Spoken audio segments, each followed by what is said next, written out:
वेदान् इति नामिने।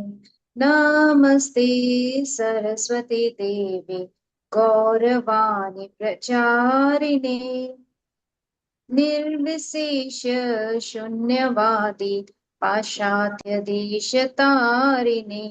जय श्री कृष्ण चैतन्य प्रभु नित्यानंदा। श्री अद्वैत गदाधर श्रीवासादि गौर भक्त वृंद। हरे कृष्णा कृष्ण कृष्णा हरे हरे, हरे रामा राम राम हरे हरे। श्रील प्रभुपाद की जय। हरे कृष्ण। हरे कृष्णा। Thank you. क्या डिस्कस किए थे हम लोगों ने पिछली बार? प्लीज बताइए। प्रभु जी, हम लोग देख रहे थे कि प्रभुपाद अभी इंडिया मतलब वर्ल्ड टूर करके इंडिया आ गए थे मार्च में। वो वृंदावन रह रहे थे अभी। और वृंदावन में प्रभुपाद उनका ये डिजायर था कि वो तीन धाम जो हैं, वृंदावन, बॉम्बे और मायापुर, वो तीनों धाम एक साथ फ्लरिश करे और एक साथ काम करे। प्रभुपाद ये बोल रहे थे कि वृंदावन उनका रेसिडेंस है, बॉम्बे उनका वर्क प्लेस है, ऑफिस है, और मायापुर वो जगह है जहाँ वो सुप्रीम उनका मंदिर है। पर्सनालिटी, उनका मंदिर है। हाँ। हम्म। और अ, इतना ही थोड़ा ही डिस्कस किए थे अपने लास्ट क्लास। यही सब कुछ है जो आपने बोला। वो लास्ट में जो आपने बोला वही सबसे इम्पोर्टेंट है। Thank you. तो चलिए हम लोग नए हफ्ते को शुरू करते हैं नए चैप्टर के साथ। Chapter 45, please distribute books. एक बहुत सुंदर चैप्टर है। इसको शुरू करते हुए हम देखते हैं यहाँ। ये थोड़ा फ्लैशबैक पे ऑथर लेकर जा रहे हैं। 1975 में हम हैं, लेकिन ये 1970 में हमको लेकर जा रहे हैं। सेंट फ्रांसिस्को में पहला रथ यात्रा, पहला नहीं, दूसरा या तीसरा रथ यात्रा ऑर्गेनाइज हुआ था। और उस दिन बहुत ठंड का दिन था। जनरली समर सीजन ही होता है, लेकिन उस दिन बहुत ठंड था पूरे शहर में, सेंट फ्रांसिस्को कैलिफोर्निया। 10,000 लोग, जगन्नाथ भगवान का प्रोसेशन गोल्डन गेट पार्क में हो रहा था, उसको अटेंड करने आए थे। प्रभुपाद हजारों लोगों की भीड़ में डांस कर रहे थे। और फिर जो बीच होता है ना, बीच के पास एक ऑडिटोरियम था, वहां पर एक लार्ज क्राउड को उन्होंने क्लास भी दिया था। ठीक है। और कीर्तन भी किया था।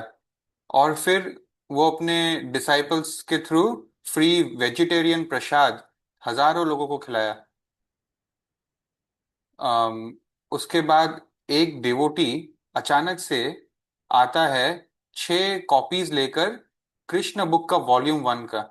यानी कि एक एक किताब है कृष्ण नाम से। उस किताब का नाम ही है कृष्ण। ये प्रभुपाद ने जो 10वां कैंटो लिखा है भागवतम का, उस 10 मतलब 12 कैंटोस में से जो 10वां कैंटो है, उस कैंटो का समराइज्ड बुक था कृष्ण। ठीक है। तो उसमें भगवान कृष्ण की कई सारी लीलाएं हैं। हम लोग भागवतम पढ़ रहे हैं तो सीरियली जाना पड़ेगा, हम डायरेक्ट 10th पे नहीं जा सकते। ठीक है, क्योंकि 10th में भगवान की कुछ गोपनीय लीलाएं हैं। वहां पे भगवान जो रासलीला करते हैं, हमको वो एक मंडन सेक्सुअल इंटरकोर्स लगेगा अगर हम डायरेक्ट 10th पढ़ेंगे। तो 10th को पढ़ने के लिए क्वालिफाई करना पड़ता है। क्वालिफाई करना मतलब 1 to 9 पढ़ना। 1 to 9 हमको, अगर आपने इंटीजर्स पढ़ा है, बहुत इंटरेस्टिंग कंसेप्ट है इंटीजर्स। जीरो से नीचे भी कुछ होता है। जीरो का मतलब कम नहीं या खराब नहीं, जीरो का मतलब होता है न्यूट्रल।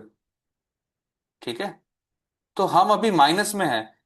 कैंटो 1 से कैंटो 9 पढ़ने से हम जीरो पे आते हैं। और फिर हम पॉजिटिव शुरू होते हैं जब हम 10 पढ़ना स्टार्ट करते हैं, 11 पढ़ना स्टार्ट करते हैं, 12 पढ़ लेते हैं। ठीक है। तो प्रभुपाद ने जो समरी बुक लिखी थी, जो लोग कृष्ण की लीलाएं तुरंत पढ़ना चाहते हैं, तो वो लोग समरी बुक पढ़ सकते हैं एटलीस्ट। ठीक है। भले ही हमेशा हमारे लिए रेकमेंडेड है कि हम कैंटो 1 भागवतम का पढ़े। तो प्रभुपाद बहुत खुश हो गए ये देखकर कि मैंने जो बुक लिखा है इसका कुछ कॉपीज आ गया है, एडवांस कॉपीज। तो लोग, प्रभुपाद ने डिसाइड किया कि मैं अभी इसको डिस्ट्रीब्यूट करूंगा। और लोगों ने भी भीड़, सॉरी, लोगों ने भी भीड़ कर दिया कि हम सबको एक कॉपी चाहिए। और $10 का बिल्स जो है वो लोग निकाल रहे थे, $10 का नोट्स, कि हम खरीदेंगे, हम खरीदेंगे, हम खरीदेंगे। और प्रभुपाद ने जितना भी बुक वो उस दिन आया था सैंपल सारा बेच दिया, एक भी अपने पास नहीं रखा। जब आप कुछ लिखते हो बुक, आप कुछ भी, आपने कोई बुक लिखा और वो बुक का कॉपी आ गया कि चलो ऐसा मार्केट में बिकने वाला है, ऐसा इसका इलस्ट्रेशन होगा, ऐसा दिखने में होगा, तो आपके अंदर क्यूरियोसिटी होगी ना, मैं खोलूं, मैं देखूं, मैं पढूं, कैसा हुआ है, एक एक्साइटमेंट रहेगा। बट प्रभुपाद के लिए वो नहीं था। प्रभुपाद ने सारा डिस्ट्रीब्यूट कर दिया और एक भी नहीं रखा। इनफैक्ट एक लीला में पढ़ रहा था कि एक बार फ्लाइट में एक व्यक्ति प्रभुपाद से प्रभावित होकर बोलता है कि मैं भगवत गीता पढ़ना चाहता हूँ। प्रभुपाद पूछते हैं अपने असिस्टेंट को कि लाओ एक भगवत गीता इनको दो। तो उनको पता चलता है कि उनके पास कोई गीता नहीं है इस समय। और प्रभुपाद बहुत नाराज हुए। उस दिन से एक रूल बना दिया गया कि जब भी प्रभुपाद ट्रैवल कर रहे होंगे, मिनिमम एक चैतन्य चैतन्यमृत का सेट, मिनिमम एक भागवतम का सेट, मिनिमम एक भगवत गीता होना ही पड़ेगा। ट्रैवलिंग में कोई प्रीच हो गया तो उसको दे सके, ताकि हम book distribution is much much more pleasing to Srila Prabhupada, to our acharyas, to God, than making big temples, giving crores of money of donation to temples, or doing anything else. Book distribution. You can say after chanting, this is the most important seva you will ever do.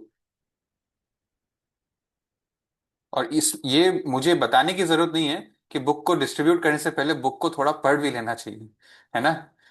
Obviously, how can you recommend a movie two your friend if you have not watched it yourself, कि कितना बढ़िया है ये। तो ब्रह्मानंद महाराज, ठीक है, 1967, अभी और पीछे आ गए ऑथर। वो बताते हैं कि किस तरह से 1967 में प्रभुपाद ने टीचिंग्स ऑफ लॉर्ड चैतन्य, ये एक बुक है प्रभुपाद ने लिखी है। और इसका एक एडवांस कॉपी प्रभुपाद के पास एक ही आया था। बहुत दिन से प्रभुपाद बोल रहे थे प्रिंटर को, पब्लिशर को, जरा जरा जल्दी से दीजिए, मैं देखूंगा, फिर मार्केट में हम इसको बेचेंगे। वो आया। और उस दिन उस दिन क्या हुआ, एक्चुअली ऑथर को ब्रह्मानंद महाराज ये बात बता रहे हैं कि 1967 में एक दिन ऐसा था कि प्रभुपाद अपने रूम में सत्यव्रत नाम के डिसाइबल से बात कर रहे थे, जिसने इस्कॉन को इसलिए छोड़ा क्योंकि उसकी कुछ डिसाइबल्स के साथ बहस हो गई थी, जैसे एक परिवार में होता है। तो जैसे ही अचानक ये बुक फाइनली एक कॉपी उस दिन आ गया, टीचिंग्स ऑफ लॉर्ड चैतन्य का, प्रभुपाद ने उसको इंस्पेक्ट करके तुरंत सत्यव्रत को गिफ्ट के रूप में दे दिया, तुम रख लो।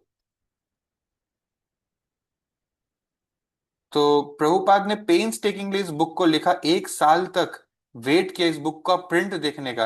लेकिन जब ये आया तो उन्होंने 5 मिनट के अंदर ही उसको डिसाइपल को दे दिया। और वो डिसाइपल इस्कॉन जो उस दिन छोड़ा वो वापस कभी लौट के नहीं आया। कहीं ना कहीं प्रभुपाद का शायद उसका लक्षण दिख भी गया होगा, लेकिन फिर भी प्रभुपाद ने दे दिया। क्योंकि आपको इसके पीछे का लॉजिक अब शायद समझ में आ चुका है। वो ये है कि एक बुक, हम इतना मुश्किल से मनुष्य शरीर मिलता है इतने योनियों के बाद, वरना तो हर ही जन्म में हम लोग खाना, सोना, सेक्स और डिफेंडिंग अपने आप को करते ही हैं।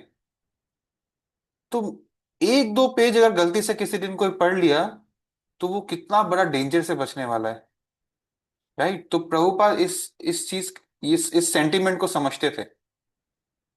नाउ, तो क्या हुआ ना, अभी इस बुक का नाम, हम इस चैप्टर में बुक डिस्ट्रीब्यूशन डिस्कस कर रहे हैं। अब हम वापस प्रेजेंट में आते हैं, ठीक है, 1975। धीरे धीरे दुनिया के सारे, स्पेशली अमेरिका में, और सिर्फ अमेरिका नहीं, दुनिया के सारे इस्कॉन में, हर कंटिनेंट में एक न्यूज फैल गया, एक टाइप का एक अनस्पोकन कंपटीशन स्टार्ट हो गया, एक रेस शुरू हो गया। Who will distribute more books, कौन सा मंदिर, कौन सा कंट्री, कौन सा स्टेट ज्यादा बुक्स डिस्ट्रीब्यूट करके दिखाएगा। और ये एक बहुत अच्छी बात थी, कंपटीशन होना चाहिए। एक्चुअली यहाँ प्रभुपाद को कुछ लोग बोलते भी हैं कि प्रभुपाद कहीं ये गलत तो नहीं हो रहा है, ये मोड ऑफ पैशन तो नहीं हो रहा है, अनसेटिस्फाइड हो जाना रिजल्ट से। Prabhupada said competition is a good thing, jealousy is not. ठीक है। वो ऊपर गोलोक वृंदावन में गोपियों के बीच में भी कंपटीशन चलते रहता है, बट जेलसी नहीं होता है। ठीक है। सो सम डेवोटीज, अच्छा इन लोगों ने बहुत सारी तरकीबें अपनाई। एयरपोर्ट्स में इनको पता चला ट्रायल एंड एरर करके कि airport is the perfect destination. अच्छे खासे कमाने वाले इंटेलेक्चुअल क्लास के लोग ट्रैवल करते हैं, वो लोग अगर लेंगे बुक्स तो बहुत सोफिस्टिकेटेड जगह है, सोफिस्टिकेटेड लोग हैं, ऐसे लोग बुक लेंगे तो और अच्छा है इस्कॉन के लिए। सम डेवोटीज ये लोग क्या करते थे, मैगजीन्स में एड प्लेस करते थे, ठीक है, या कुछ बुक स्टोर्स में अपने कुछ बुक्स सैंपल्स के रूप में छोड़ देते थे कि ये क्या पता बिक जाए। लेकिन मैगजीन से उनको भी कोई इनको कांटेक्ट नहीं किया, और बुक स्टोर पे जो बुक छोड़ा वो पढ़ा रहेगा, किसी ने खरीदा नहीं। तो ये लोग शुरू में, ये शुरू की बात है, ये लोग बड़ा तकलीफ इनको होता था, सोचे कि इतने बड़े बड़े मोटे मोटे बुक्स कैसे बेचेंगे। लेकिन एक दिन एक चमत्कार होता है। अभी फिर से हम पास्ट में आ गए 1971 में। आ, कुछ थोड़े बाहर निकले थे कुछ डेवोटीज कुछ काम से, और फिर वापस अपने मंदिर लौट कर जा रहे थे। तो वो लोग पेट्रोल पंप पे रुके, ठीक है, अमेरिका की बात है ये, सैन फ्रांसिस्को। फिर पेट्रोल पंप वाले ने बोला कि पेट्रोल भर दिया, पैसे दे दो। तो एक डेवोटी ने सोचा ट्राई करके देखते हैं इसको, कृष्णा का बुक दिखा दिया, वही सेम बुक। और वो शुरू में वो थोड़ा सा इंटरेस्ट दिखा रहा था, फिर उन दोनों ने उनको प्रीच करना स्टार्ट कर दिया। फिर उन लोगों ने लास्ट में उनको बोला कि आप पेमेंट के बदले ये बुक ले लीजिए, ये बुक आप हमसे खरीदते, ये लगभग इस पेट्रोल का फीस से मिलता है, आप हमसे पैसे मत लो, ये बुक डायरेक्ट ले लो, एक ही बात है। और फिर उसने वो मान भी गया। और ये बात जब टेम्पल में पता चला कि चलो ऐसा भी होता है, लोग मान जाते हैं इतने आसानी से, थोड़ा कॉन्फिडेंस आया। और फिर ये लोग हर किराना ग्रोसरी, वहां तो किराना का दुकान थोड़ा स्टैंडर्ड होगा, हर ग्रोसरी स्टोर के बाहर खड़े होकर आसपास के लोग जो ग्राहक आते थे उनको बेचने लगे। और उसी दिन दो बुक और बेच दिया, कृष्णा बुक काफी मोटा है, दो बुक और भेज दिया। तो उनको लगा अरे ये तुक्का से नहीं हुआ है, सही में ये ऐसे पब्लिक प्लेस में जाकर ऐसे पब्लिक से थोड़ा बात करेंगे, मतलब कागज में ऐड देने से अच्छा पब्लिक से बात करो, बात करके बेचो, बुक डिस्ट्रीब्यूशन, ठीक है, नॉट बुक एडवर्टाइजमेंट। तो प्रभुपाद बोलते हैं कि ऑर्डिनरी बिजनेस, जैसे हम लोग सब कुछ ना कुछ सामान बेचते हैं ना, अब जैसे कोई बिजनेस कर रहा है या कोई सर्विसेज का इंडस्ट्री में है, कोई गुड्स या सर्विसेज, कुछ भी, अगर आप जॉब करें तो आप अपना सर्विस, अपना अपना स्किल्स बेच रहे हो मालिक को, है ना, वहां से सैलरी कमा रहे हो। Ordinary business and the business of selling Krishna conscious literature are as different as material life and spiritual life. इन दोनों को कभी सेम मत समझना कि बुक डिस्ट्रीब्यूशन एक बिजनेस है। जो भी स्पिरिचुअल लाइफ को मेटेरियल पॉइंट ऑफ व्यू से देख रहा है वो समझ नहीं पाएगा इस चीज को, उसको लगेगा कि ये एक धंधा है किताब बेचने का। भक्ति सिद्धांत सरस्वती बोलते हैं कि कृष्णा कॉन्शियसनेस को कोई अगर मेटेरियलिस्टिक पॉइंट ऑफ व्यू से समझना चाहता है तो it is like licking honey from outside the bottle. देख रहे हैं आप ये फोटो? तो young men and women, these American kids beginning to distribute books in America knew कि प्रभुपाद जो है उनको हेलिश लाइफ से बचाएं, और वो अब दूसरों लोगों को भी ये चांस देना चाहते हैं। सो इसमें उनको बहुत खुशी होती थी। जैसे तारक मेहता में एक बहुत अच्छा डायलॉग एक बार मैंने सुना था। इट वॉज समथिंग लाइक, जब आप किसी को खाना देते हो तो आप उसका एक वक्त का जरूरत पूरा कर रहे हो, जब आप किसी को कुछ पैसे देते हो तो आप शायद उसका 2 दिन का जरूरत का पूरा कर रहे हो, लेकिन जब आप उसको ज्ञान देते हो, नॉलेज, तो आप उसका पूरा जिंदगी संवार रहे हो। बट वो तो मेटेरियल ज्ञान की बात होगी, यहाँ स्पिरिचुअल ज्ञान की बात हो रही है। जब आप किसी को स्पिरिचुअल ज्ञान देते हो तो आप उसका सोल को ही बचा लेते हो, मतलब आपने सीधा रूट पे पानी दे दिया उसके, राइट। तो ये this is the bliss of book distribution. क्यों इतना हम स्ट्रेस दे रहे हैं, अब हम इस सेशन को ओवर करते हैं, टाइम भी होने वाला है। बट बिफोर वी एंड, क्यों हम इतना स्ट्रेस दे रहे हैं बुक डिस्ट्रीब्यूशन को? क्योंकि हमें शर्म आती है अक्सर, स्पेशली जब हम, न्यू कमर दो टाइप के होते हैं, एक होते हैं एक्साइटेड न्यू कमर और एक होते हैं स्केप्टिकल न्यू कमर। तो ये हेजिटेशन होता है, शर्म आती है, या सोचते हैं कि ये हमारा काम थोड़ी ना है, हम तो थोड़े से अपर मिडिल क्लास, थोड़े अमीर वाले कॉन्ग्रीगेशन मेंबर्स हैं ना, जो गरीब वाले होंगे वो गरीब मजदूर लोग मजदूरी करेंगे, हम क्यों करेंगे, है ना। कोई हम किसी के पास बुक लेकर जाएंगे पब्लिक में और वो हमको ना बोल देगा, है, मैंने इतना पढ़ाई लिखाई डिग्री कमाया है, लाखों रुपए मेरे पेरेंट्स या मेरा पति या मैंने कमाए हैं, ऐसे समाज में कोई मुझे रिजेक्ट करे, रिजेक्शन फेस करने में दिक्कत होता है। बट अगेन, फॉल्स ईगो भी तो एक चीज होती है ना, जिससे भगवान हमें बचने के लिए कहते हैं, और ये तो फॉल्स ईगो में आता है। हमारा काम है किसी को बुक डिस्ट्रीब्यूट करने का प्रयास करना, वो लेगा या नहीं लेगा ये उसकी इच्छा है। और अगर वो नहीं ले, जिसका हमें डर रहता है, तो इसमें कोई प्रॉब्लम नहीं है। भगवान क्या देख रहे हैं क्या कि इसको गोलोक में नहीं भेजेंगे क्योंकि इसने एक भी बुक नहीं डिस्ट्रीब्यूट किया आज तक? नहीं, भगवान ये देखें कि इसने कोशिश की है।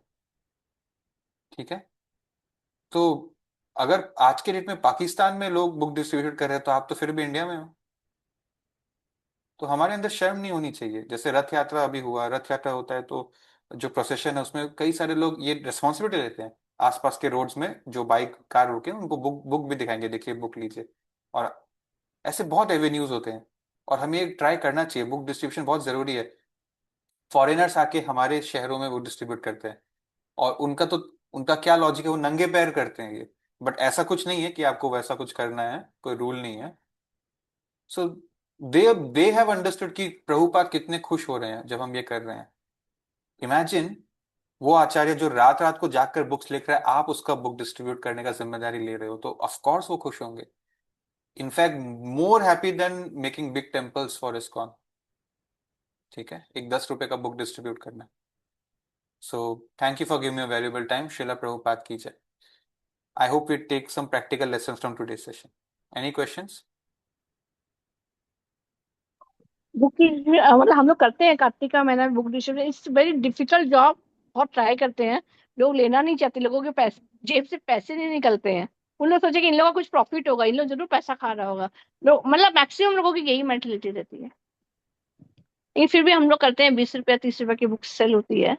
लेकिन कोई भगवत गीता जैसे 200 300 रुपया कोई देने ही नहीं चाहता बुक्स के लिए, उसके लिए बहुत डिफिकल्ट है सेल करना। डिफिकल्ट है सेल करना, लेकिन हम लोग का। मतलब डिस्ट्रीब्यूशन करते हैं, मतलब बड़ा डिफिकल्ट है डिस्ट्रीब्यूट करना इन द सेंस, मतलब लोगों का मेंटलिटी ये है कि जरूर इसका जरूर कुछ प्रॉफिट होगा, जबकि हमारा तो कुछ भी प्रॉफिट नहीं रहता है, हम तो उनका जबकि उनके लिए कर रहे हैं, लेकिन वी दी डोंट अंडरस्टैंड ना। जी, हर टाइप के लोग मिलते हैं एक्चुअली बुक डिस्ट्रीब्यूशन करके ना। हमें बहुत टाइप के लोगों से भी और नमूनों से भी मिलने का अवसर मिलता है। तो देखिए माता जी, जैसे सेशंस हम लोग करें, प्रभुपाद सेशन गीता से, ये तो फ्री होता है, ये तो फ्री है। जी लेकिन बुक बुक का प्रिंटिंग होता है। मेरा जबान में मैं बोल रहा हूँ, वो भगवान ने लाइफ एनर्जी दी है, तो चलेगा। लेकिन बुक प्रिंट करने के लिए मुझे पैसे लगे हैं, तो वो पैसा को रिकवर करे ताकि एक और बुक प्रिंट हो सके। अल्टीमेटली ये एक डोनेशन के रूप में मंदिर में ही जा रहा है, वो भी जी। वैसे भी सोचा जा हाँ। सकता है। तो ऐसे लोगों जैसा बीमारी वैसा इलाज, जैसा लोग वैसा जवाब। ठीक है। तो ये। मेरा प्रभु तो जब हम लोग मायापुर गए थे ना, जब आप लोग के साथ, तो मेरा प्रभु वहाँ बहुत बुक डिस्ट्रीब्यूशन बहुत होता है ना वो मायापुर में। मेरा प्रभु इससे भी ले लो, उससे भी, हम लोग तुम खाली ले रख पड़ेगा क्या, वो सब जितने लोग आए थे ना, जितने बच्चे बच्चे सब सबसे बुक्स खरीदते गया। इससे भी ले लो, वो दे रहा है, ले लो ना प्लीज ले लो। मैं उसको मना कर नहीं खरीदी का, इतना बुक्स कैसे लेके जाए, नहीं प्लीज ले लो ना, वो इतना रिक्वेस्ट कर ले लो ना।